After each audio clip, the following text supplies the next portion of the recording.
Amen. Okay. So, this morning, ang pag-aaralan po natin is a big, big word. Ito po ay napaka-importanting salita sa Bible. Actually, hundreds and hundreds of times binanggit po ito sa Bible if you are reading your Bible. Kung kayo po ay nagbabasa, nag-aaral ng Bible, madalas mo itong madadaanan, yung salitang righteousness. Sabihin nga natin, say with me, righteousness. Sa Tagalog, ito po ay katuwiran, matuwid. No? And righteousness, ito po yung topic natin. This is our topic for this morning. Righteousness, the nearest way to God's heart. Ewan ko kung narinig nyo na po yun, if you have heard this saying in the Philippines before. Sabi po nila, the nearest way to a man's heart is his stomach. Diba? Kasabihan po yan sa Pilipinas. Kaya yung mga babae na masarap daw magluto, ay madali pong ma-inlove yung asawa nila. Kasi nga daw, ang pinakamalapit daw na daan papunta sa puso ng lalaki ay kapag masarap yung pagkain. Ano? And also, in the same way, sinasabi po ng Bible that if you want to get nearer to God's heart, who among you here wants to be near in God's heart? Yung, ewan ko po sa inyo, no? What's the goal? Ang goal po natin bilang mga anak ng Diyos is to become nearer. Mapalapit po tayo sa Diyos. Di ba, sino yung mga bata? If you have a family, sino yung bata na laging nabibigyan ng pera? Eh, siyempre, yung malapit sa tatay, yung malapit sa nanay. Is that true? Of course, it's true. Among the family, a child or a daughter who is nearest to his dad or to his mom always gets the blessings. Totoo po yun, normal po yun. At ganun din in the same way. Dito po sa daigdig na to, we need the favor of God. We need the blessings. Kasi in this world is unfair. It's really hard to live in this world. Alam niyo ba yun na mahirap mabuhay sa daigdig na to? Ang pag-asa na lang po natin ay ang favor ng Diyos. And favor comes when God is pleased with you. Ang blessing, ang favor, hindi kayang ibigay ng tao yan. It comes from God. And the only way to be near God's heart is through righteousness. Say with me, righteousness. And when I look up, nagbabasa po ang Bible, I tried to locate and count how many words righteousness in the Bible is. Napagod po ako. Ang dami. Hundreds and hundreds and hundreds of times in the Bible. Actually, nakaka-27 pages na nga po ako eh. Tumigil na po ako. I stopped looking because it's endless. The word righteousness in the Bible, grabe, hundreds, if not thousands of times. So it's really important. Ibig sabihin po sa Bible, kapag maraming beses inuulit. Okay? Alam niyo ba yon? Halimbawa, ang isang word in the Bible, when it is repeated 2, 3, 4, 5 times, it's really, really important. Kaya po yung salitang righteousness, hundreds of times. Grabe, ibig sabihin super, super important po ito. Because it's the nearest way to God's heart. I will give you an example. No? I will give you an example. Sabi po ng Psalm 23 verse 3, the very popular chapter in the Bible, di ba? This is the Psalms song. The Lord is my shepherd. Ang sabi po sa verse 3, He restores my soul. He leads me in the paths of righteousness for His name's sake. Ibig sabihin, kapag ang isang tao ay napapalapit sa Diyos, ang Diyos po'y napaparangalan. That's what the meaning of the verse is. Whenever a person is living a life of righteousness, it is for the name of the Lord. It is for His name's sake, not for me. Amen? Are you listening? Nandiyan pa po ba kayo? Kaya nga meron po tayo nadidinig lagi na ibalik mo sa Diyos ang papuri. Give the glory to God. Bigay mo sa Diyos lahat. Give all the glory. Kasi ang ibig sabihin doon, whenever God is pleased with us and we are being blessed, and God is being seen in our lives, then everything should be brought back to God. Binabalik po natin sa Diyos yun. Alright? If you are being blessed, ang sabi ng Bible, it is for His name's sake. If your family, ang pamilya mo na be-bless, it's for His name's sake. Kapag ikaw ay umaalis ka sa kasalanan, it is for His name's sake. That's why God wants to lead us in the paths of righteousness. Kaya gustong-gusto po ng Diyos na tayo po ay sinasamahan niya. Di ba ano po yan? Psalm 23. Ang picture po niyan, pinapastulan tayo. Yan ang picture niya ng Psalm chapter 23. Na ikaw ay tupa at ang Diyos, siya po yung ating shepherd. At ang sabi, kaya po niya tayo sinasamahan. That's why God wants to take us into the paths of righteousness is for His name's sake. That His name is being glorified. Hello, nandiyan ba po ba kayo? Napapapurihan ang pangalan ng Diyos. Sumisikat si Jesus whenever we are living in righteousness and you are being blessed. That's only one example in the Bible. Kaya nga, ngayon po, tingnan natin to. What is the meaning of righteousness? Alright? I want you to listen and learn this. What is the meaning of righteousness? Kasi baka mamaya hindi natin alam ang meaning. Of course, parang ganito yon. Sabi ng Bible, meron pong 7,000 commandments ang Bible. Alright? Some of you doesn't know that. There are more than 7,000 commandments in the Bible for your information. Pero ang ginawa ni Lord, ginawa na lang dalawa. Tama? Dalawa na lang. Ano sabi ng tao? One day, a person asked Jesus, Lord, what is the greatest? Because there's so many commandments in the Bible. Diba? Ang dami-dami kasing utos. May nagtanong one day, somebody approached Jesus and asked Him, Master, what is the greatest commandment of all? Dalawa na lang. Tama? Dalawa na lang po Hindi po 7,000, hindi 10, hindi 600. There are only 2 commandments. Sabi niya, the first one is this, love the Lord with all of your heart, with all of your soul, with all of your strength and mind. And the second one is like it. Love your neighbor as you love yourself. Dalawa na lang. Tama? Tama ba, mga kapatid? Ang sabi ni Jesus, lahat ng utos, lahat, 7,000, 6,600. Okay? I don't know if you have those numbers. Pero sabi niya, dalawa na lang. So ngayon naman po, i-connect ko po ito sa pinag-aaralan natin. Ang daming righteousness na word sa Bible, pero dalawa na lang. Dalawa na lang ang ibig sabihin ng righteousness. Number 1, righteousness is a relationship, and number 2, righteousness is a lifestyle. Okay? All those words, big words, importante, pero para wag na kayong mahirapan. Dalawa na lang po ang ibig sabihin ng katuwiran, righteousness. It's about a relationship. And the second one is about a lifestyle. Kaya pag gusto mong maging matuwid at matuwa ang Diyos sa iyo, dalawa na lang pag-aaralan mo. Then you have to study how can you have a good relationship with God. At syempre, ang ibig sabihin ng relationship, like the same 2 commandments, relationship with God and relationship with people. Okay? Ano yung number 1? Okay, let's go to number 1. What do you mean by relationship? Relationship. Righteousness is what? Sige, sabihin nga ninyo, ano yung ibig sabihin ng righteousness? It's a relationship. Para madali nating maintindihan. At ano ibig sabihin po? Ibig sabihin, simply, very simple, it means being right with God. All right? When a person is called righteous, it's being right with God.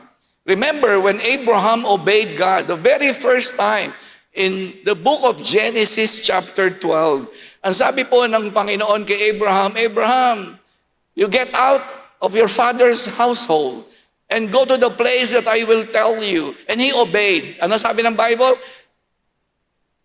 It is credited to Abraham as righteousness.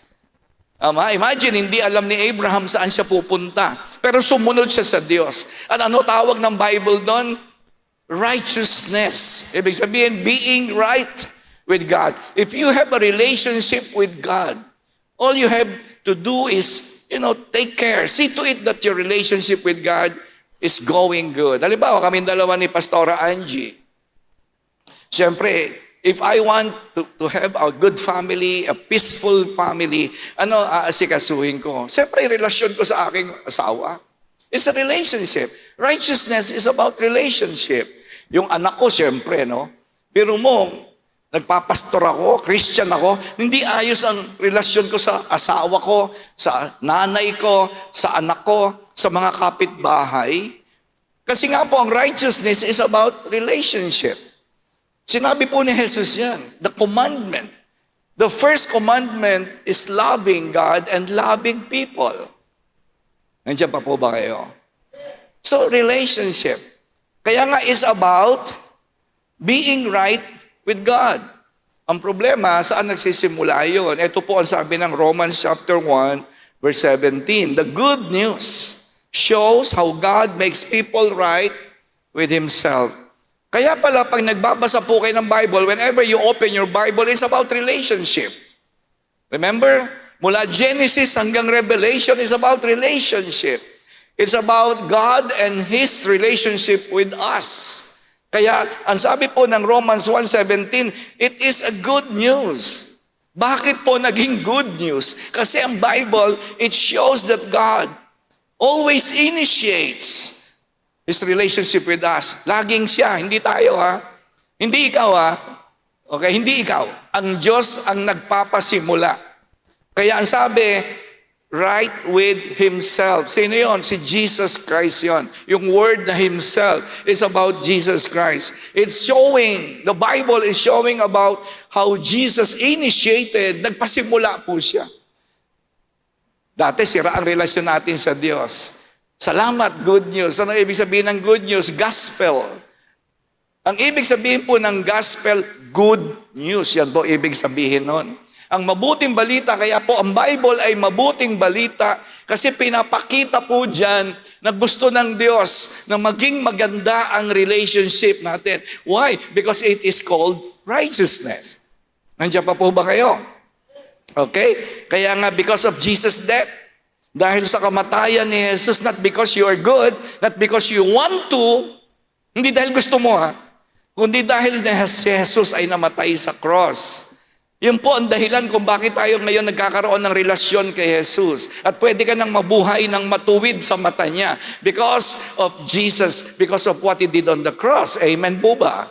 Good news yun. Sabihin mo sa katabi mo, good news yan, kapatid. Alright? Good news talaga yun. Kasi Jesus died so that we can have. Hindi para magkaroon ka ng bahay at lupa.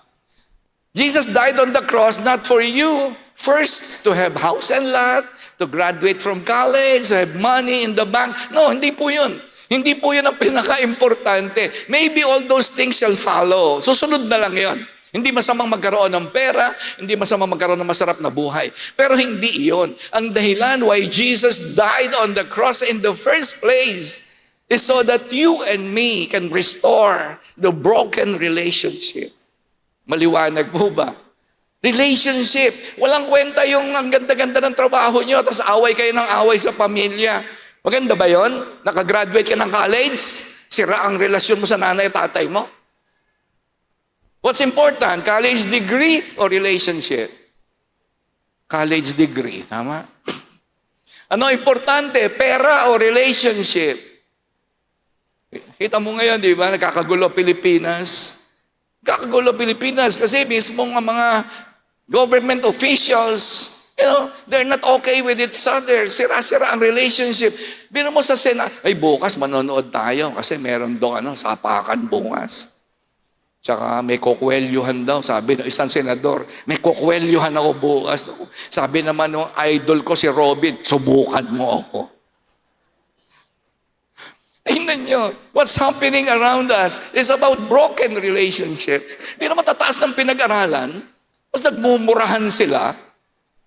Ano ngayon kung college graduate ka, ang sama naman ng relasyon mo sa kapwa mo. It's about relationship. Tama? At sabi ng 2 Corinthians chapter 5 verse 21, tingnan nyo to, this is very, very powerful. God made Him. Sino yon? Si Jesus. God made Jesus, who had no sin, to be sin for us. Be careful hindi sinner Hindi po siya naging sinner. Hindi po siya naging makasalanan. Siya po'y naging kasalanan.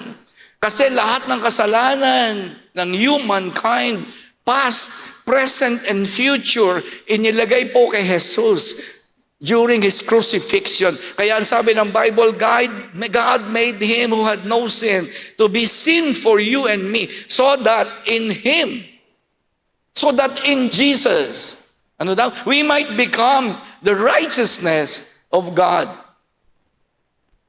That's why the death and resurrection of Jesus was so important. Kaya hindi ka pupunta ng langit dahil mabait ka. Hindi ka pupunta ng langit dahil mabait ka. Pupunta ka ng langit dahil namatay si Jesus sa cross at ikaw ay sumampalataya. At dahil sumampalataya ka, the righteousness of Jesus imputed in you. Kaya inuutusan po tayo ng Bible to share the good news. Hindi ba napansin? Inuutusan tayo, Christian ka. Christian ka ba? Alam mo, pag Christian ka, lahat kayo evangelist. Akala nyo kasi, evangelism is only for pastors and workers in the church. No, lahat kayo. If you are made righteous because of Jesus, ang tawag sa iyo, evangelist. Sabihin mo nga sa katabi mo, hello, evangelist. Kasi ang salitang evangelist, the word evangelist is not a spiritual word. It's a military word. It's being used when two nations are fighting each other. Alam niyo ba yun? Yung salitang ebanghelista na ginagamit natin sa salita na go and preach, evangelize. Galing po yun, hindi po yun galing sa Bible. Galing po yun sa giyera. Kapag may dalawang bansa, if there are two nations fighting one another, and the people are waiting, andun sila, nag-iintay yung mga tao. Halimbawa, Philippines, di ba, against an enemy. Yung mga sundalo po natin, lalaban sila. Tayo mga civilian, nag-iintay tayo, di ba? Ganon ang picture na.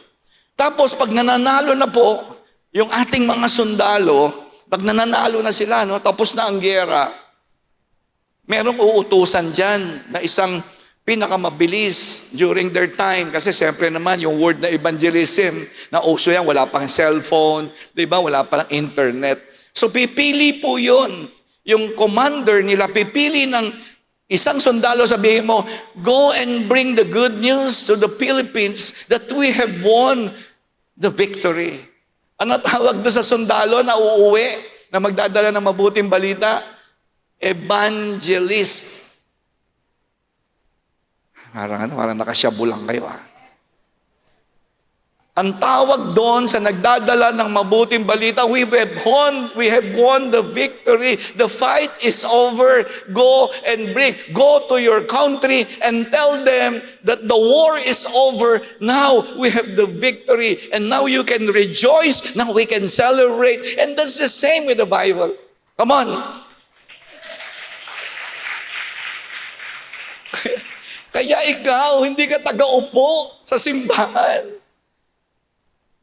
Kaya mababasa niyo sa Bible, go and preach, go and share.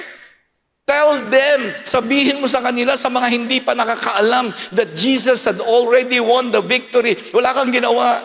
You did nothing. You just stay in your house, and then the good news is being delivered to you through a messenger of good news. Kaya nung nasa cross po si Jesus, ang sabi niya, tetelestai, it's also not a spiritual word, it's a military word. Ibig sabihin po noon, I have fought and I have won. Tapos na, it is finished. The war between God and between people, it's over. Hindi ka nakaaway ng Diyos because through me, meron na tayong relationship sa Panginoon. That's the gospel. Kaya ang tawag sa Bible, gospel, good news. Dahil pupunta ka sa langit, people will go to heaven, not because you fought the war, no, because Jesus won the victory for us. Yun ang ibig sabihin nun. Kaya hindi ako pwedeng maupo lang sa church. That's why I cannot do it. That I'm going to sit in the church every Sunday without telling the people that there is victory in Jesus, that the war is over, the enmity, the division, the conflict between God and man was already bridged through the death and resurrection of Jesus Christ, my Savior. Kaya nga ang tawag kay Jesus, Savior eh. Wala akong ginawa, nasa bahay lang ako, makasalanan ako, nag-e-enjoy ako sa sigarilyo, alak, babae, pornography. I am enjoying sin. Jesus is fighting for my victory so that I can get out of sin. Kaya meron akong righteousness because naayos na ang relasyon ko kay Jesus saka sa Panginoon. Nandiyan pa po ba kayo? So God made Jesus who had no sin to be sin for us so that in Jesus we might become the righteousness of God. Imagine, wala kang ginawa pero nagkaroon ka ng victory. Wala kang katuwiran pero binigyan ka ng katuwiran. Biro mo, kaaway ka ng Diyos, naging anak ka ng Diyos. Ano ginawa mo? Wala. Kaya kayo magdadakaw sa cross, di ba? Lagi kong sinasabi yan sa aking preaching. Walang ginawa yung magnanakaw sa cross, naniwala lang siya. Kaya sabi ni Jesus, today you will be with me. Naging righteous, imagine. Kasi hindi ka pupunta ng langit kung hindi ka righteous. Alright? Kaya kakatok, sabi niya, kakatok kayo, papasukin niyo po kami. Panginoon, sino kayo? Ay, nagsimba po kami sa dulos, Lord. Hindi ko kayo kilala. Wala akong relasyon sa iyo. Umalis kayo sa harapan ko, mga walang iya kayo. Yun ang sabi ng Bible. Hindi ako, sabi mo sa katabi mo, hindi ikaw sinasabihan na walang iya. Hindi ikaw Yung mga kakatok daw, dahil akala mo, porkit nagsimba ka, papasok ka sa langit. Halimbawa, pumunta kayo sa bahay ko. Alam niyo ba yung bahay namin kung saan? Pwede po kayo makikain sa amin kung papapasukin ko kayo, ha? Kaya lang, baka kumato kayo, sino po to? Pwede po bang makikain? Sino ka? Kapal ng mukha mo. Diba? Pero kung ikaw, meron kang relasyon sa akin, Pastor, kumusta na kapatid? Nagugutom po ako. Pwede po ba akong makikain? Halika, pasok ka. Why? Because I know you and you know me. Ganun po ang righteousness. Meron kayong relasyon ni Jesus. Kasi sinuko mo ang buhay mo sa Kanya. Ako, 1989, nagkaroon po ako ng relasyon kay Jesus. Hindi dahil gusto ko. Hindi dahil gusto ko. Kundi dahil ginawa na niya yung hindi ko kayang gawin. Kaya sa Kanya, nilagay lahat ang kasalanan ko sa Kanya. Lahat. Naging kasalanan. Hindi naging makasalanan na baka magkamali kayo. Hindi po siya naging makasalanan. Wala po siyang kasalanan. Ginawa siyang isang malaking kasalanan, kaya ang tatay hindi na nakatingin sa kanya, tumalikod, kaya umiyak ang Panginoon eh. Alam niyo, kaya umiyak ang Panginoon sa cross, hindi dahil nasasaktan siya, hindi dahil talunan siya. He cried on the cross, and sabi ng Bible, He cried out loud, Father, Father, why, my God, why have you forsaken me? Alam niyo ba't siya umiyak? Kasi for the first time in their relationship, hindi makatingin ang Diyos sa kanya kasi nakakulapol sa kanya yung kasalanan mo, yung kasalanan mo, yung kasalanan ko, yung kasalanan nila past, present, and future.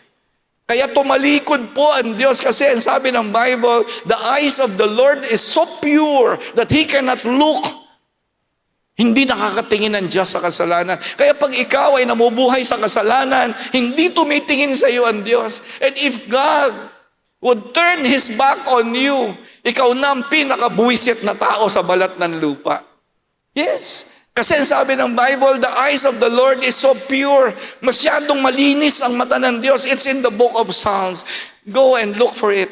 Napakalinis, banal ang mata ng Diyos. Hindi siya nakakatingin sa kasalanan. And imagine, if your life is full of sin, ikaw na ang pinakabuwisit na tao sa balat ng lupa. Because in this world, there's only one thing that you need. It's the favor of God. Wala akong pakialam kahit magnakawan na kayo na magnakawan dyan. Sige, magpatayan na kayo. Wala akong pakialam. Ang mahalaga lang sa akin, nakatingin Nakatingin ang Diyos sa akin. Why? Because I am the righteousness of God in Christ Jesus. Kaya iniingatan ko yung relasyon ko sa Panginoon. Iniingatan ko talaga yan. Because it's a relationship. Righteousness is a relationship. Because Jesus fought hard for me to attain that righteousness. Nilaban niya ng bugbugan yan para magkaroon ako ng katuwiran, para mahugasan ng aking kasalanan. Hindi ko pababayaan yan. Hindi ko talaga pababayaan. Ang sabi ng Luke chapter 24 verse 27, beginning with Moses and all the prophets, Jesus explained to them what was said in all the scriptures concerning Himself. Isinulat ang buong Bible. Kapatid, isinulat ang buong Bible para malaman mo na si Jesus ang nakasulat diyan at bakit? Bakit siya nagpunta? Upang ayusin ang relasyon natin sa Diyos. The whole Bible is about Jesus. And just one goal. Hindi po namatay si Jesus para magkaroon ako ng bahay at lupa. Salamat, meron ako. Hindi namatay si Jesus para magkaroon ng kotse. Salamat, may kotse ako. Hindi namatay si Jesus para bigyan lang ako ng comfortable life. Alam niyo bakit? Para maibalik yung relasyon sa Diyos. That's the most important. That's number 1. Punta po tayo sa number 2. Dalawa lang naman po itong pag-uusapan natin. Number 1, righteousness is about what? Relationship. Pangalawa, righteousness is a lifestyle. It's a lifestyle. Sabihin mo nga, it's a lifestyle. It's a way of life. If you will ask me, Pastor Rudy, what is your lifestyle before? Oh, I smoke. I curse. Mumura ako every day. Daily basis. Lifestyle kayo. Nagsisinungaling ako. It's no problem for me to tell lies. Wala akong problemang magsinungaling. Because it's my lifestyle.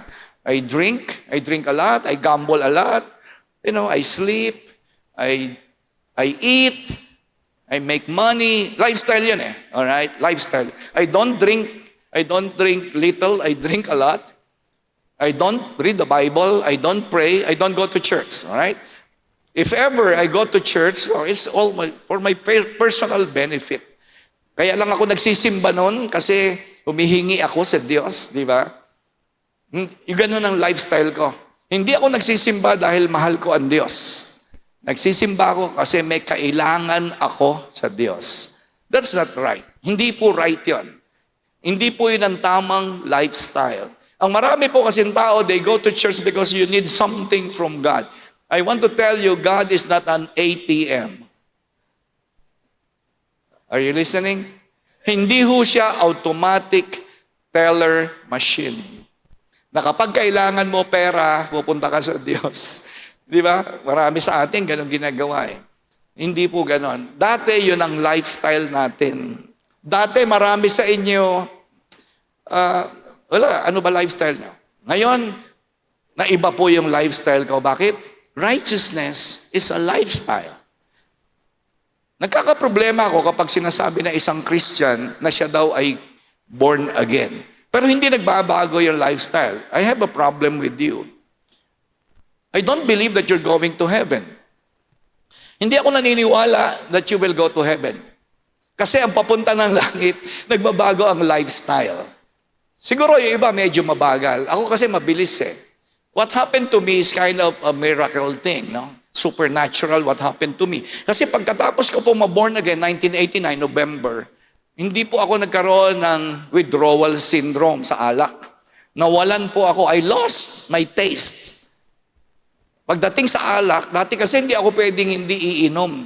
No? Nagkikrave ako dyan. I'm craving for wine, strong liquors. Then, siyempre, sigarilyo, drugs. I crave, no? Nagkikrave ako dyan. Hindi ako pwedeng walang drugs, walang alak, walang sigarilyo, walang sex. Hindi ako pwedeng hindi magmumura. Okay? Hindi pwedeng hindi ako magsusugal. Kasi kinikrave ko talaga yan. Hinahanap ko talaga. I cannot live without those things. Na-born again po ako 1989. And then, nagbago yung lifestyle ko. Gustong-gusto ko nang mag-church. Walang pumilit sa aking magsimba. Wala. nagbago yung lifestyle ko. Why?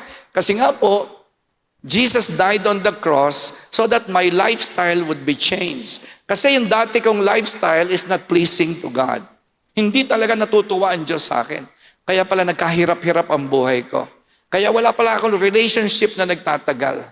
Alam niyo yun? Wala akong relasyon na nagtatagal. Wala akong mga kaibigan. Lahat ng kaibigan ko noon, napahamak, mga namatay, naghirap ang buhay, kasi nakakonect sila sa akin. Di ba? Kasi yung influence ko sa kanila malakas. So lahat na naging kaibigan ko noon, natulad sa akin. Naging sugarol, naging babaero, naging palaamura, naging palaaway. 1989, I surrendered my life to my Savior, Jesus Christ. At alam ko, pupunta ako langit. I'm not boasting. Hindi ako nagyayabang, ha? Kasi akala ng iba, yabang.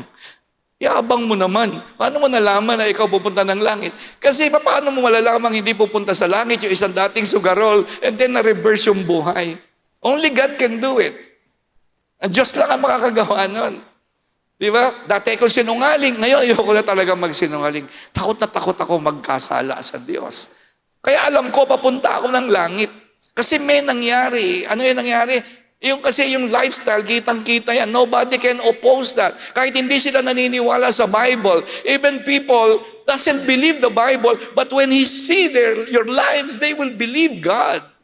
Bakit? Dating walang hiya ito bakit nagbago yung lifestyle? Kasi righteousness will change your lifestyle. Kahit napakawalang hiya mo pang tao, mababago. Kaya, alam niyo, hindi ako madaling maniwala na pupunta langit ang isang tao. Para makumbinsi. Of course, may mga tao dahan-dahan. Alam niyo, maganda. Lalapit sa akin yung isang, Pastor, ayoko na po manigarilyo. Kaya lang, nahihirapan po ako. Yun, pupunta langit yun. Pupunta langit yun, humihingi ng tulong. Pastor, ayoko na po magsugal, pero nahihirapan po ako, tulungan niyo po ako. Ayun, malaki. Malamang yun, papuntang langit yun. Pero yung mga sabi nila, Christian daw sila, nagsisimba sila. Pero makikita mo na enjoy sila sa ginagawa nilang mga kasalanan. I doubt it. Naku, hindi ako baka kasama ka doon sa, papasukin niyo po kami, Lord. Sino kayo? Nagsimba po ako sa dulos. Hindi ko kayo kilala. Umalis kayo sa harapan ko. Sabi nga ng Bible, di ba, prove that you are connected to the right tree because you will know the tree by its fruit. Nabasa niyo ba yun? Sabi ni Jesus. Nabasa niyo yan? You will know the tree by its fruit. Malalaman mo kung anong klase ang puno na yan sa pamamagitan ng bunga. If you are saying that you are a Christian, you will go to heaven, then your fruit will show. Ipapakita ng bunga mo ng buhay mo yan. Imposible mong maloko ang tao, lalo na ang Diyos. It's impossible to fool God. Imposible. Kapag ikaw ay papuntang langit, ano sabi ng 1 John chapter 2, verse 29, all who practice, sabihin mo nga, practice. Nung ako po, nung piloto pa po ako, hindi pwedeng hindi ako magpapalipad kasi makakalimutan ko pinag-aralan ko, di ba? Makita mo yung doktor.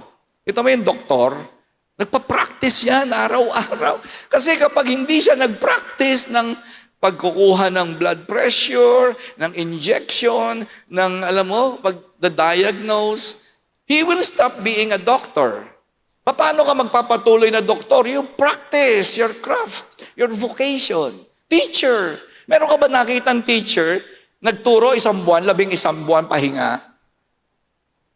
Sino yung teacher na 1 buwan, nagtuturo, 11 buwan pahinga? Hindi ka totoong teacher kasi hindi ka nagpa-practice. Ako po, piloto po ako by profession, kailangan ko laging lumilipad. Hindi po ako lumilipad. Yung aeroplano. O police. Nakakita ka ba ng police? Hindi niya pinapractice yung kanyang pagka-police. Hello? O Christian. O Christian ka ba? Bakit ang pinapractice mo walang yaan? And sabi, all who practice righteousness are God's true Children. Hindi ka magkakamali. Siguro, ay, ito, Christian to. Why? Nagpa-practice eh. Andiyan pa po ba kayo? Andiyan pa po. Bakit parang tahimik po kayo? Tingnan mo yung katabi mo, mukhang taga-impyerno ba yan? O mukhang taga-langit ba yan? Walang magtatanong sa akin, si pastor kaya, papunta kayang langit yan? Wala akong nagtatanong ng ganun. Kasi nakikita nila yung practice. Hindi ako nagkukunwari. Kahit sa bahay, tanong nyo sa bahay. Tanong nyo sa mga anak ko, nagmumura ba ako sa bahay? Nagsisinungaling ba ako sa bahay? Nagnanakaw ba ako ng pera sa asawa ko sa bahay? Inaaway ko ba yung misis ko? Tanong nyo sa pamilya. Nagpa-practice ng righteousness, lifestyle. Ang tawag po dyan, lifestyle. Araw-araw yan. Pagising mo, Kristiyano ka. Buong maghapon, Kristiyano ka. Pagtulog mo, Christian ka. Bukas, pagising mo, Christian ka pa rin. 365 days a year. Ang Christian nagsisimba ng linggo. Pinapractice mo yung going to the house of God because that is righteousness. Going to the house of God every Sunday is righteousness. Pinapractice mo yan kaya hindi ka nagtataka. Yung bang katabi mo, tingnan mo yung katabi mo, nagugulat ka pag nagsisimba siya. Sino rito pag nagsimba? Uy, nagsimba? Malamang taga-impyerno yun. Magugulat kayo pag si pastor hindi nagsimba. Di ba? Bakit wala si sister? Hindi naman nawawala si sister sa church. Ba't kaya? Di ba? Pero yung katabi mo, nagsimba, sabi mo, uy, ba't nagsimba? Mukhang padating na si Lord. All who practice is a lifestyle. You practice. Hindi pakitang tao, hindi pagkukunwari. Hindi mabait ka lang kapag may nakakakita. Nandiyan pa po ba kayo? Why? Bakit po? Kasi ang ibig sabihin ng lifestyle is living right as God intends. It's living right. Sabihin mo nga, living right. Hindi right living. Hindi ho pareho yung right living sa living right. Okay? What's the difference? Pag sinabing right living, basically, you are good. Nagkatrabaho ka, you work, you study, you are diligent, you don't smoke. Maybe you don't smoke, maybe you don't drink. Alright? And then you sleep, you eat, and then you do your thing every day. That's right living. But living right is living according to what God intends you to live. Yun po ang living right. Pag sinabi ng Diyos, yun ang gagawin ko. Hindi yung nakagawian nyo lang. Hindi yung nasanay lang kasi kayo. No, every day, you practice living right, not right living. Kaya maraming mga tao, they are right living, pupuntang impyerno. Pupuntang impyerno, masipag, mabait, hindi naman gumagawa ng malalaking kasalanan. Right living yun. Pero you are living right because that is what God wants you to live every day. Then, meron kang relationship kasi sa Diyos. Meron na kasi relationship sa Diyos, kaya gusto ko to live right. Nung araw, wala po ako relasyon sa Diyos. Maybe, I'm right living when it comes to the person. Diba, nakikita ng mga tao, mabait naman yan si Rudy, sugarol nga lang. That's right living, diba? Ay, kahit babaero yan si Rudy, kahit yan palamura, mabait din naman yan. Ang tawag doon, right living. Kahit paano, mabait. Pero yung living right, nagsisimula lahat yung kabutihan dahil sa relasyon mo sa Diyos. Hello, nandiyan pa po ba kayo? Kaya, bakit po natin kailangan mabuhay ng maayos? Kapatid, bakit? Sabihin mo nga, bakit? Bakit tinuturo ng Bible mamuhay kayo ng matuwid? Bakit? Kasi it's the only way to live. It's the only way to live this life. Sige nga. Sige. Mag-isip nga kayo. Anong klaseng buhay ang ipamumuhay mo kung hindi yung pamumuhay na gusto ng Diyos? Sige nga, sige. Sige, isipin nyo.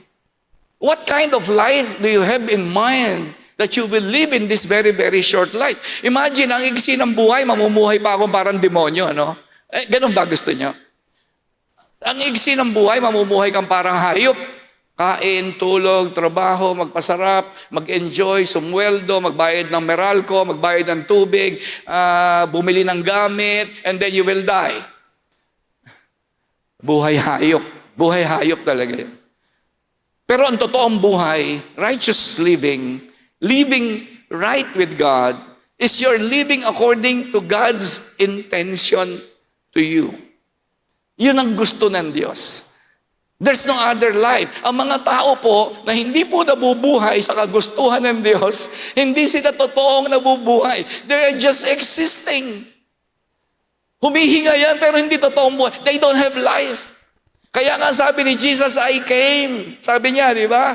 Dumating ako rito, sabi ni Jesus, John chapter 10. Why? Why did He came? So that you may have life.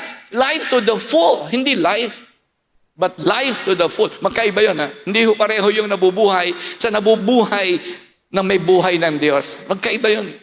Hindi ho pareho yun. Kaya dito sa church natin, tinuturuan po tayo ng Holy Spirit to live right with God. Kasi many of us are not just, we're just breathing oxygen. Meron mo nabubuhay ka para lang nag-intay ka ng akinsit katapusan. Sino rito, nag-iintay ka lang lagi na magbabayad ka ng utang. Ganun na lang ang buhay mo. Ay, walang kwentang buhay. Yung iba sa inyo, nag-iintay na lang ng makagraduate yung anak mo sa college. Yun na lang ang buhay mo. Ay, konti na lang. Makakagraduate na yung anak ko sa college. Anong klaseng buhay yun? Sasaya ka lang pag nakagraduate na yung anak mo? Eh, habang hindi ko mag-graduate, anong klaseng buhay meron ka? Yung iba, hindi masaya dahil walang boyfriend. Walang girlfriend. Sasaya ka lang pag nagka-girlfriend. Anong klaseng buhay yan? Yung iba sa inyo, sasaya lang pag nakagraduate ng college. Makagraduate lang ako ng college. Anong klaseng buhay yun? Eh, ang sabi ng Bible, ang gusto ng Panginoon, yung araw-araw, life to the full. Life that is living a life that God is pleased. Alam mo, pag natuwaan Diyos sa'yo, talagang grabe, kapatid Maniho, hindi niya aalisin ang mata niya sa'yo.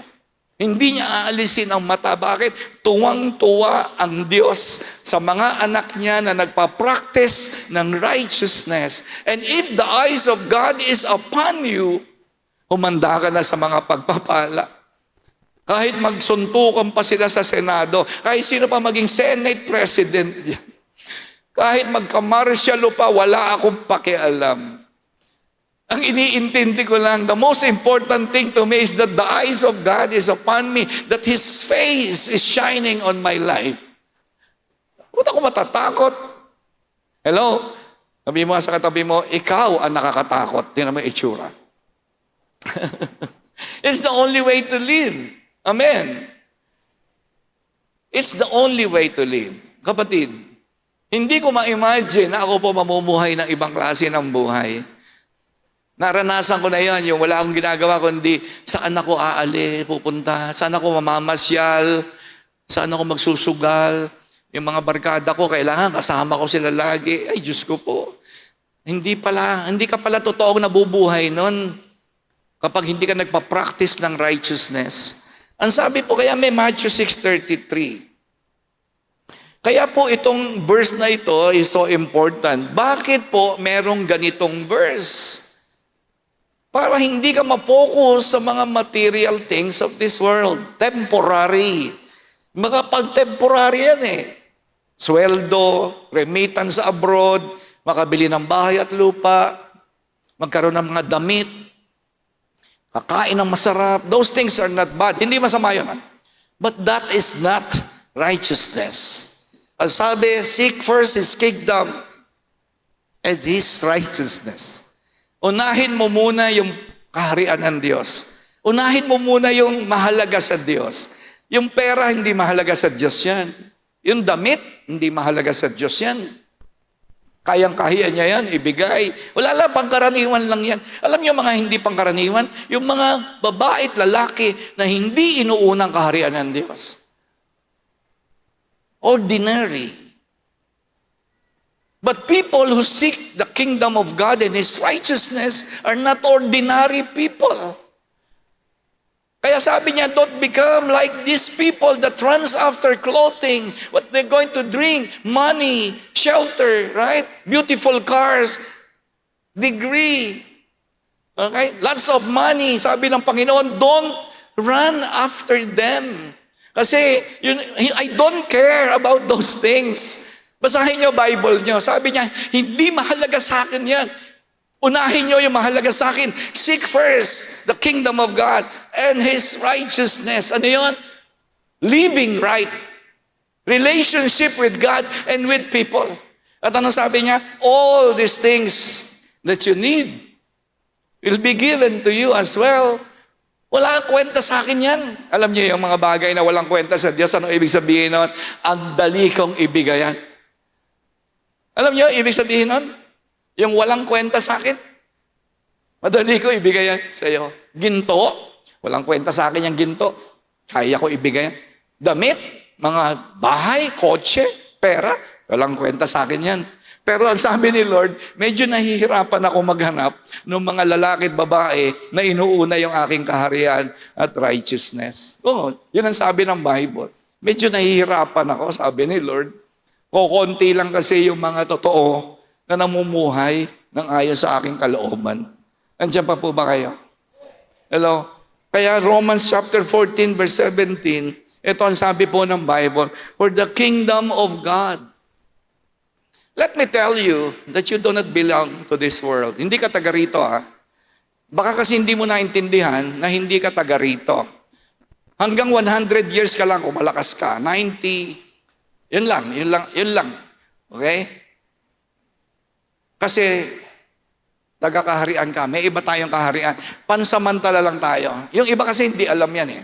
Yung iba sa inyo, parang alam nyo kung gumalaw kayo, parang taga rito kayo. Oh, kamukha ka lang talaga ng mga taga rito sa daigdig. Pero ang sabi ng Bible, meron tayong ibang kingdom. Ano yun? The kingdom that we belong is not a matter of eating. It's not about food. It's not about drinking. It's not about material things. Hindi po yan tungkol sa mga nakikita, kinakain, sinusuot, trabaho mo, walang pakialam ang Diyos dyan. But righteousness, living right with God, peace and joy in the Holy Spirit. Maraming mga nagsisimba, wala nang tatlo na yan. Hello, kapatid, ikaw ba, nagsisimba ka? Meron ka ba niyang tatlo na yan? Meron ka bang righteousness, peace and joy in the Holy Spirit? Or kamukha ka rin ng mga tao na simba ng simba pero hindi namumuhay sa kagustuhan ng Diyos. Wala silang kapayapaan at wala rin po silang kagalakan.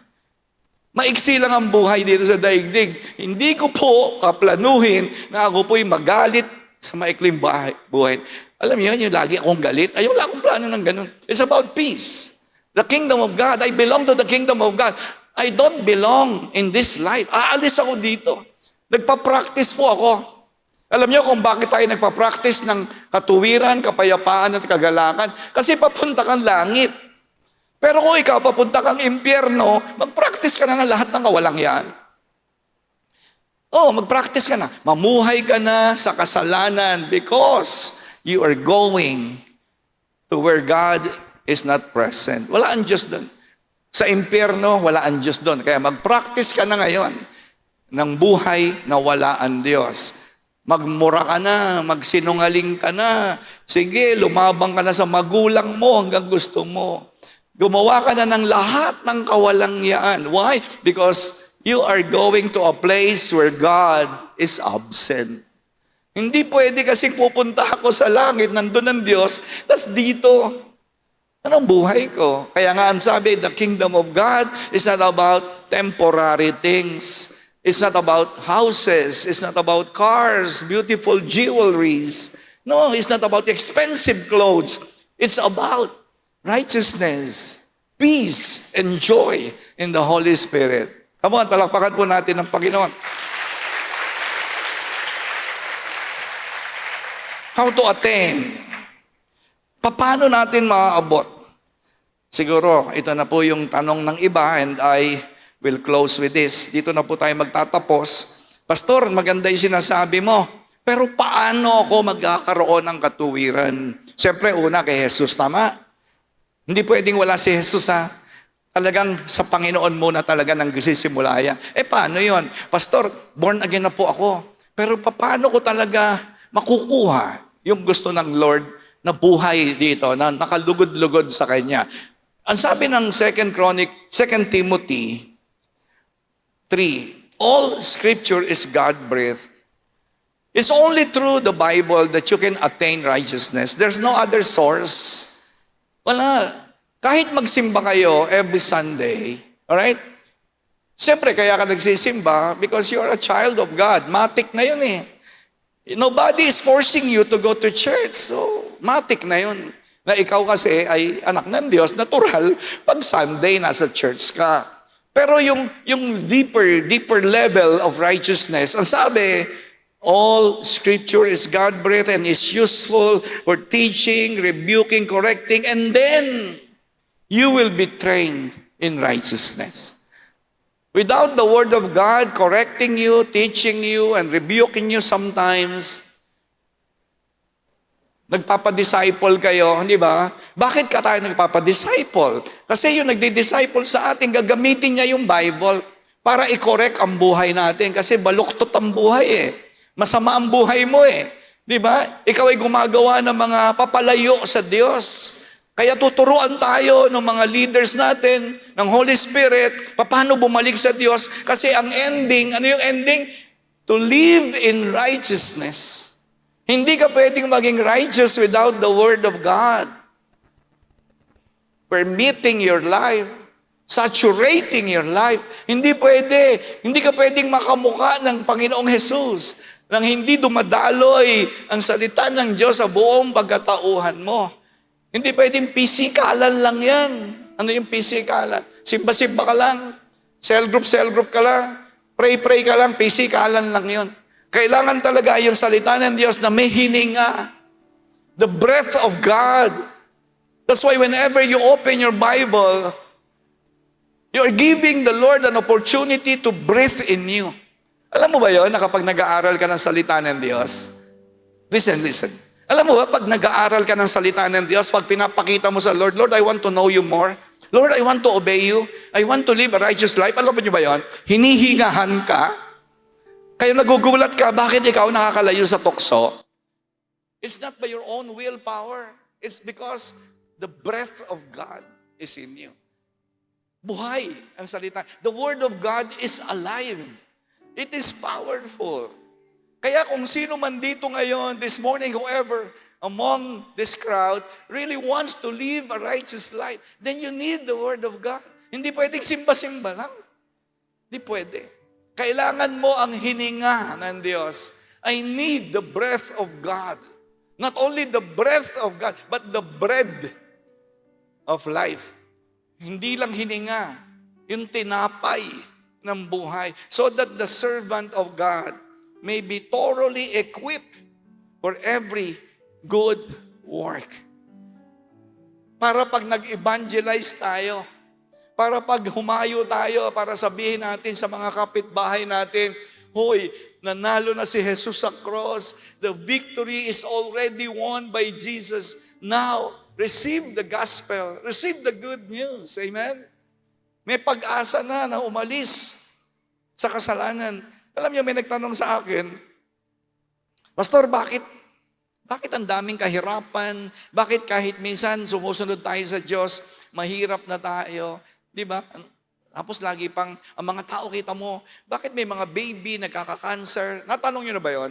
Bakit may bagong panganak, walang isang mata, walang isang paa? Di ba? Tapos nabubuhay isang araw lang, may nabubuhay na isang buwan, namamatay na, may nabubuhay. Yung masasama naman, makikita mo haba ng buhay. Di ba? Nakita nyo na yung masasama haba ng buhay. Tira mo yung katabi mo. Wag na. Alright? Wag na. Alright? Hindi ba kayo nagtataka nun? Bakit merong bagong panganak, isang araw lang, patay? Minsan nasa loob ng tiyan, patay na. Ano yun? Bakit ganun? Hindi kasi yan po ay bunga ng kasalanan. Bunga po yan ng kasalanan. At may tatlong kasalanan para hindi po tayo nagtataka. Kailangan madinig nyo to. Para huwag kayong magtataka. Ba't may namamatay mababait? Bakit namamatay ang bata-bata? Di ba? Mabait naman, ba't namamatay? Kasi nga, yan po, hindi gusto ng Diyos yan. Hindi niya gusto yan. Hindi talaga. Pero may tatlong kasalanan, dapat alam mo yung tatlong uri ng kasalanan. Para hindi ka nagugulat. Para hindi mo sisihin ng Diyos. Minsan kasi, yung iba sa inyo, sabi nyo, ay, pinaparusahan ako ng Diyos. Alam nyo, that's the farthest thing from the mind of God. Hindi ho totoo yun. Mahal na mahal kayo ng Diyos. Bakit ganito, Pastor? Kasi nga may tatlong klase ng kasalanan. Number one, the first kind of sin that produces sufferings and pain and hurt and destruction and death is the general sin. Nung magkasala po si Eva at Adan, ang tawag diyan, general. Dahil sa kanilang dalawa, nagkagulo-gulo na po ang DNA, genetics, so may cancer na. Kasi before, everything is perfect. Now, nothing works perfectly. Napansin nyo ba? Nothing works perfectly. Wala na yon. Ang perfect nung dati. Nung silang dalawa ay may fellowship sa Diyos. Nung sila ay sumusunod sa Diyos. Nung si Eva at si Adan, natutuwa sila pag nadidinig ang boses ng Diyos. Tapos nagtatago na sila. Di ba? Nabasa nyo? Nagtatago kami. Lalaki, nasaan ka? I'm hiding. I'm afraid. Di ba? Doon na nag-umpisa yun. So ang tawag doon, general sin. Supposed to be ang mga bata, pagkapanganak, perfect. Hindi na. May minamana na po tayong genetic diseases. Kaya kita nyo ngayon, merong newborn exam. Di ba ang bata ngayon, pagkapanganak, titingnan agad yan, baka may sakit. Bakit? Kasi nga po, general sin. Dama yan. Nothing works perfectly anymore. Ang plano ng Diyos, perfect. Nobody will die. There's no sicknesses. There are no diseases. There's no hunger. Sumuway ang tao. Ang tawag doon, general. Namanat natin yun. Wala na tayong magagawa doon. Wala na tayong magagawa. Kaya mga tao nagpapatayan. Kaya nagpapatayan ang tao. Because of the sin. Pangalawang sin, na bakit ka naghihirap ngayon? Because of your personal sin. If you are hiding sin in your life, it will run after you.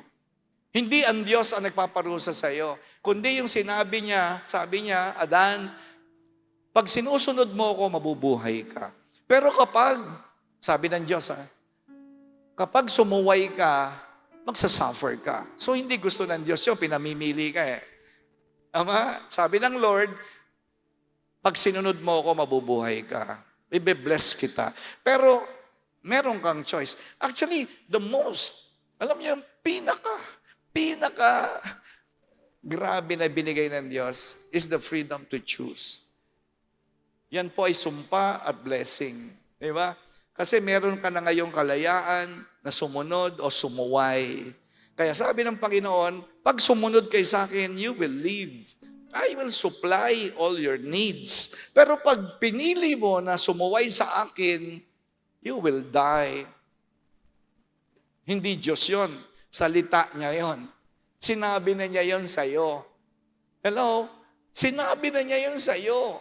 Pag ikaw, nagnakaw ka, naku, lagot ka. Pag ikaw, ng babae ka, naku, lagot ka. Hahabulin ka ng salita ng Diyos. Hindi ng Diyos, Hindi Diyos ang hahabol sa'yo. Yung sinabi niya kasi yun eh. But, if I heed to the Word of God, if I walk in obedience to the Word of God, imposible ka.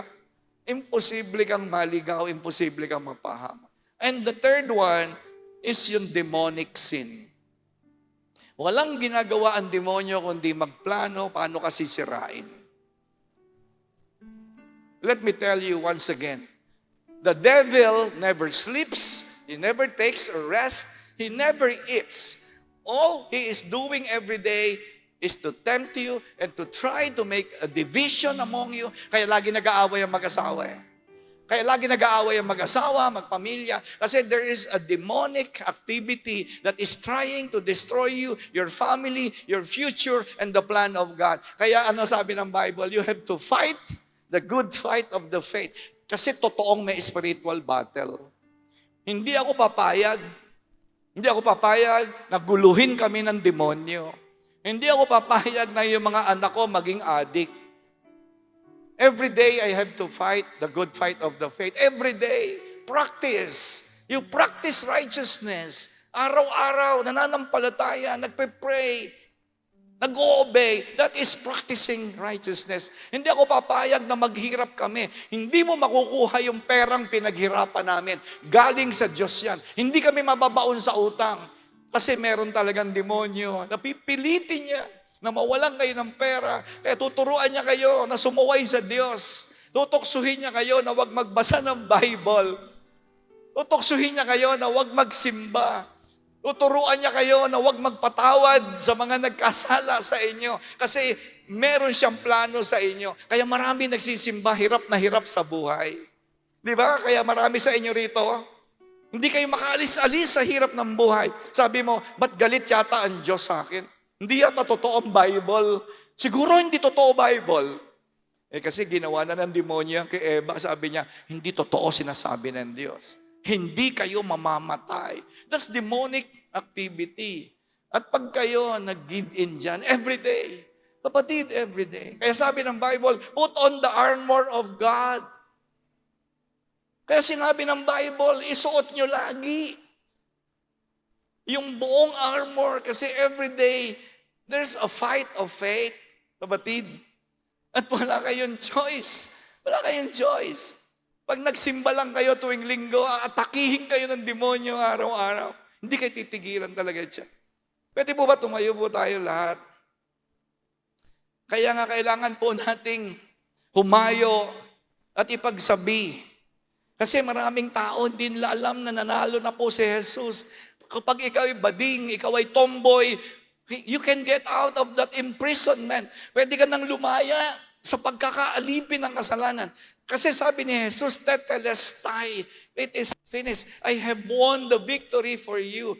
You don't have to do anything. Just believe in me, sabi ng Panginoon. Yes, maniwala ka lang, sabi ni Jesus. Hindi mo kailangan mabuhay sa addiction. Hindi mo kailangan mabuhay everyday na sumusuway ka sa Diyos. Hindi mo kailangan mabuhay sa daigdig na to na ang walang kasaya-saya ang buhay mo. Puro problema na lang, puro problema. Okay lang may problema. Pero kapatid, yung mga problema na yan was designed for us to overcome because you are more than a conqueror in Christ. Amen. Because you can do all things through Christ. Magagawa natin ang lahat ng bagay sa pamamagitan ni Kristo. Ayusin lang natin yung relasyon natin sa Kanya, but because that is righteousness and practice. It's a lifestyle, kapatid. It's a lifestyle. At ang sabi po ng Bible, you can finish the race of faith. Alam nyo, ang sarap nung magtagumpay ka sa lahat ng tukso. And you know, it's because of Him. It's not because of you. Amen? Ang sarap no, mapagtagumpayan mo yung homosexuality because of Jesus, not because of me. Kaya pwede mong sabihin, God is so good. Napakabait ng Diyos. Binibigyan ka lagi ng tagumpay if you are willing to fight for it. Huwag kayong pumayag. Lahat ng blessing dito sa daigdig na to. Listen. All the blessings that is coming your way is not free. You have to fight for it. You have to live by faith. You have to live in obedience daily. You need to learn to walk by faith every day. You have to use the Word of God. You need to use the sword of the Spirit, which is the Word of God. Hindi kayo pababayaan ng Diyos. Hindi talaga. Namatay siya sa krus para ibigay sa atin yung lakas na wala. Hindi mo makukuha kahit saan. Sa Panginoon lang, sa cross. What Jesus did on the cross is so wonderful. It's so powerful that every one of us could become free. Pwede po tayo makalaya sa unforgiveness. Pwede tayo makalaya sa addiction. Pwede tayo makalaya sa lahat ng gawa ng demonyo. Kahit nagkasala si Eva at si Adan thousands of years ago, it doesn't matter anymore. It doesn't matter anymore. Hindi na ako damay sa kasalanan ni Adan. Hindi na. At pwede na rin akong makaalis sa personal na kasalanan ko. Pwede na. Because of the righteousness of Jesus that was imputed. Katulad noong lumaban yung mga sundalo. Tayo, nagiintay lang tayo. Sila nakikipaglaban. And then nanalo. Tapos dumating yung magandang balita. And the good news is, now we are free. Now we are free. Ganon din po, dapat ipagsabi nyo yan. Dapat ipagsabi nyo. Maging evangelist kayo. Lahat ng anak ng Diyos ay evangelist. Because we have a responsibility to go and tell the good news that Jesus finished the work on the cross. Pwede po ba taas natin yung kamay natin sa Panginoon, and with all humility, sabihin natin sa Panginoong Jesus, sabihin natin, Panginoon, salamat sa tagumpay mo sa cross. Salamat po, yung hindi ko kaya, ginawa mo. Salamat sa tagumpay sa kasalanan. Hindi na ako kailangang maalipin ng kasalanan. At kahit ang demonyo na kalaban mo at kalaban ng mga anak ng Diyos, talunan na po siya.